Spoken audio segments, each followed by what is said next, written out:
හැකිනම් මාමක හැරිලා ඇවිදන්නේ නුතුරුලටම මොහොතක් ඉන්න පෙරසේ හොවා. Hey guys, welcome back to my YouTube channel. ඉතින් මගේ YouTube channel එකට අලුත් කෙනෙක් නම් ආවත් සාදරයෙන් පිළිගන්නවා. ඉතින් අද පොඩක් වීඩියෝ එකක් ගන්න පරක් වුණා.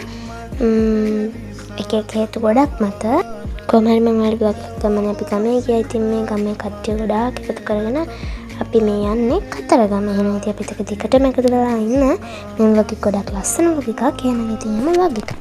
ඉතින් දැන් අපි ඇවිල්ලා ඉන්නේ කතරගම. මෙතනින් අපි මල් ගත්තා.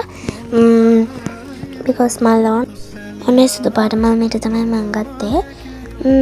එහෙනම් ඉතින් දැන් අපි ගිහලා කොහොම හරි කතරගම නෙමෙයි තාම කිරිවෙහෙරේ යට පැත්තකේ පැත්ත කවුරුවත් නැහැ. අපි මේ බෝධිය නාවන්න ගියා. ඔය එක තියෙන්නේ අද මගේ කැමරාමන් මම නෙමෙයි වෙන කෙනෙක්. ඒක මට ලේසි අතර. මේ ඉන්නේ කිරිවෙහෙරේ කතරගමයි මැද ඉඳපු ආලිය කෙලිය එතන. ඒක ඊට පස්සේ මෙතන පූජා වට්ටි තිබ්බා. ඊට පස්සේ ඉතින් අපි පූජා වට්ටියකුත් අරගෙන ඉතින් ඔයාලා දන්නවා මේ කතරගම දොරටුව ප්‍රධාන අපි කතරගම දේවාලයට ගියා. ඉතින් ප්‍රධාන දේවාල නම් යන්න බෑ. එතන සෙනඟ ගොඩාක් හිටියා.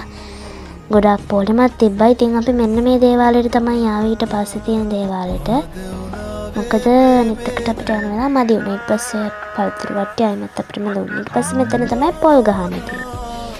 ඊට පස්සේ අපිට කෝපි දන්සලකුත් හම්බුණා. ඉතින් ඔයාලා තේරෙන්නේ නැති අද චූටි වග් එකක් තිබ්බේ. මම එච්චරම වීඩියෝ ක්ලිප්ස් ගත්තේ නෑ. ඔයාලා බෝරින් වෙයි කියලා හිතුණා. කතරගම යනවා කියන එකට ගොඩක් අය වැඩි කැමති නෑනේ. ඒකයි කොහොම හරි මන්ටම තවත් ලස්සන මම ඔයාලා සෙන්ඩ් කරපු වැවක පින්තූරේ තියෙන්නේ අන්නේ වැව තින්නේ අපේ ගමේ.